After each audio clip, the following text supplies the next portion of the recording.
just waiting for the doors to close and we'll be ready to go.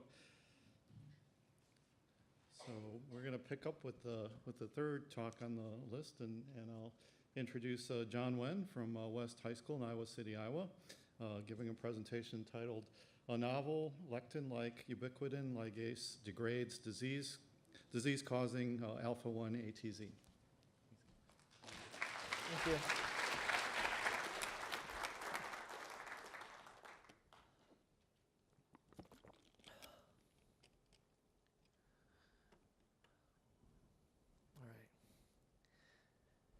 Good afternoon, ladies and gentlemen. Before I begin, I would like to briefly outline my presentation for today. To start off, I will be sharing with you my version of the Disney story Lion King in order to better characterize my project. Then I'll be talking about the three main findings of this project, which are first, alpha-1 antitrypsin Z is degraded by both the ubiquitin proteasome pathway and by autophagy, that the E3 ligases FBG1 and 2 play prominent roles in the degradation of alpha-1 antitrypsin Z, and finally, FBG1 may be able to resolve both lung and liver diseases in the deficiency. So without further delay, it's time for some Lion King.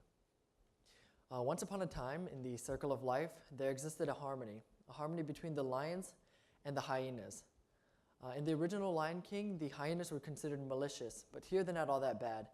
They protect the circle of life from invaders, such as Tasmanian devils and aliens, just like that.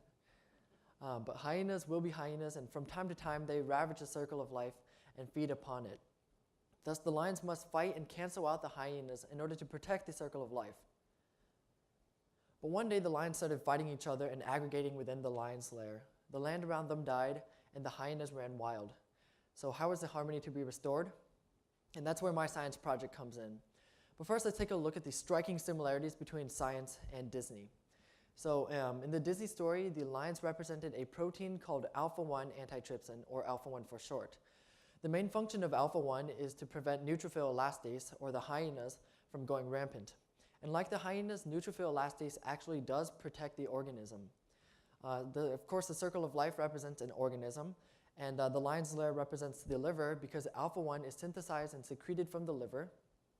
The hyena's lair represents the lungs, because a neutrophil elastase circulates around there, protecting it from infections such as bacterial invasions. And the rampant hyenas and the aggregating lions are characteristics of a disease called alpha-1 antitrypsin deficiency.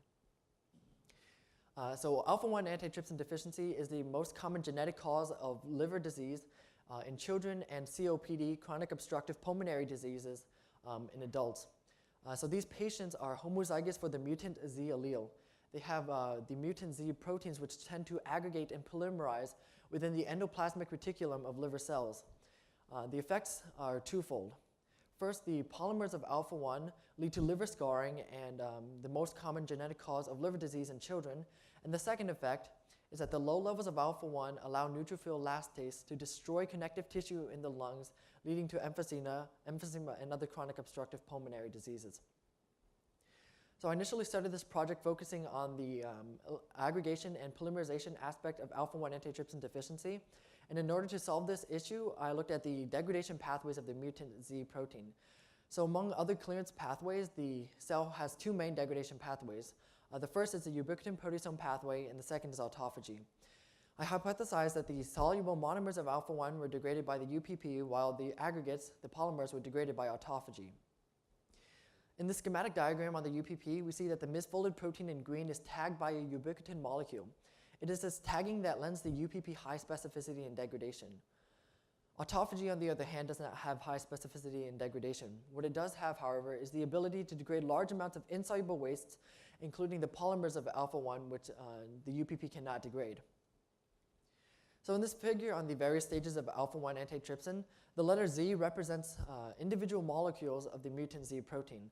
Only about 10 to 15% of this protein is secreted. The rest are degraded or accumulate in the cell, as shown as number 2 and 3 in the diagram. The question mark boxes represent current gaps in scientific literature. We don't currently understand the mechanism by which the mutant Z protein is degraded. And then I started this project focusing on the UPP degradation of alpha-1. And so the UPP is characterized by its ability to degrade specific wastes, After the E1 and E2 enzymes prepare and conjugate the ubiquitin molecule, it is the E3 ligase that specifically recognizes the misfolded protein and tags it with the ubiquitin molecule. I hypothesized that the E3 ligase family of FBGs could specifically recognize the high mannose sugar that is exposed in the mutant Z protein. So my first main point is that alpha-1 antitrypsin Z is actually degraded by both the UPP and by autophagy. My method here was to transfect cells with the alpha-1 antitrypsin Z plasmid. I would then inhibit or stimulate certain degradation pathways by using drugs, and then I would observe the effects of the inhibition or stimulation by running a Western blot analysis to detect alpha-1 levels. And I used lactocysteine to inhibit the UPP. And just to clarify, the numbers 1, 2, and 3 represent 3 different trials that I ran for the single experiment. And the first thing that I noticed is that in cells treated with lactocysteine, there's a higher amount of ubiquitin staining. This suggests that the UPP was successfully inhibited with lactocysteine. And the next thing that I noticed is that in cells treated with lactocysteine, there's a higher amount of alpha-1 staining. In fact, in the insoluble portion, there's an 80% increase in alpha-1 levels, and there's a 40% increase in the soluble levels. This suggests that by inhibiting the UPP, the monomers of alpha-1 were allowed to aggregate into the polymers. Next, I used rapamycin to induce autophagy. And the main finding here is that by inducing autophagy, there's a 40% decrease in the insoluble levels of alpha-1.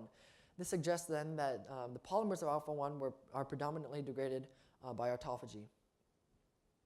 So my second main point then is that the E3 ligases FBG1 and FBG2 both help mediate the degradation of alpha-1 antitrypsin Z. So I supported this claim with 4 separate techniques. My first technique was to co-transfect cells with alpha-1 antitrypsin Z in either FBG1 or FBG2. I would then observe the effects of the FBGs on alpha-1 levels by running a Western blot analysis. My second technique was the use of an immunoprecipitation to observe the direct interaction between FBGs and alpha-1. My third experiment was the use of cyclohexamide in order to determine the effects of the FBGs on the half-life of alpha-1. And my final experiment was to observe the effects of silencing the FBG1 gene on alpha-1 levels. So my results showed that FBG1 and 2 both decreased the insoluble levels of alpha-1 significantly. What this suggests is that the FBGs played a prominent role in the UPP degradation of the soluble monomers of alpha-1, thus decreasing the likelihood of polymerization. And then I used an immunoprecipitation to observe the direct interaction between FBGs and alpha-1. I used anti-flag beads to pull down the flag FBGs and their substrates. And what I found out was that cells co-transfected with FBGs and alpha-1 pulled down a significant amount of alpha-1 protein. What this suggests is that there is, in fact, a direct interaction between the FBGs and alpha-1. And then I used a cyclohexamide test, which is like a pulse chase experiment, in that it allows us to observe the effects of FBGs on the half-life of alpha-1. And I found that FBG1 decreases the half-life of alpha-1 from 14 to only 4 hours, while FBG2 decreases it from 14 to 10 hours. And finally, I used shRNA to silence the FBG1 gene. So in normal cells, the FBG1 gene is translated into proteins by ribosomes. But when I transfect a complementary sequence of shRNA to the FBG1 gene, it forms a duplex or a double-stranded RNA sequence that is then recognized by the RISC complex. This then prevents the mRNA of FBG1 from being translated into proteins. I found that the sequence denoted by 4306 best inhibited or best silenced the FBG1 gene. And when I silenced the FBG1 gene, I found there were higher levels of alpha-1, suggesting that FBG1 does play a role in the degradation of alpha-1 antitrypsin.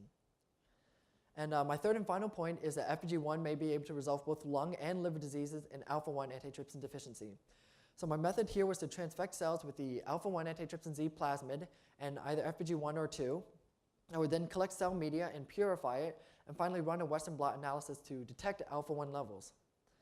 And interestingly enough, FBG1 actually increases the secretion of alpha-1 by a factor of about 2.5 as compared to the control, which had no FBGs co-transfected. What this then allows alpha-1 to do is to be secreted into the lungs and prevent neutrophil elastase, or the hyena, so to speak, from being too rampant in destroying connective tissue in the lungs. So thus my main conclusions are alpha-1 antitrypsin Z is actually degraded by both the UPP and by autophagy, that the E3 ligases FBG1 and FBG2 play crucial roles in the degradation of alpha-1 antitrypsin Z, And finally, the FBG1 may be able to prevent the aggregation of alpha-1 and also increase the secretion of alpha-1, thus combating both lung and liver diseases in the deficiency. So in the future, I hope to experiment with small molecules that would increase the interaction between FBGs and alpha-1. I hope to better characterize the autophagic degradation of alpha-1 antitrypsin and run pulse-trace experiments to confirm the effects of FBGs on the half-life of alpha-1. And I think it would be extremely interesting to study the whole family of FBGs 1 through 5, which might provide more insight on how to prevent the #1 cause of liver disease in children and COPD in adults. And these are my acknowledgments. I'd like to thank my mentor, Dr. Kevin Glenn, for inspiring me and guiding my research. I'd like to thank Jeff Dankel and Dr. Kara Gordon, the core facility at the University of Iowa. I thank my parents for being extremely supportive of this whole project. And finally, I'd like to thank the College Board, the Siemens Competition, George Washington University, and this wonderful judge panel for giving me this opportunity. And I'd like to thank the other participants at the Siemens Competition for making this experience really great, and I thank them for supporting me this so much. Thank you.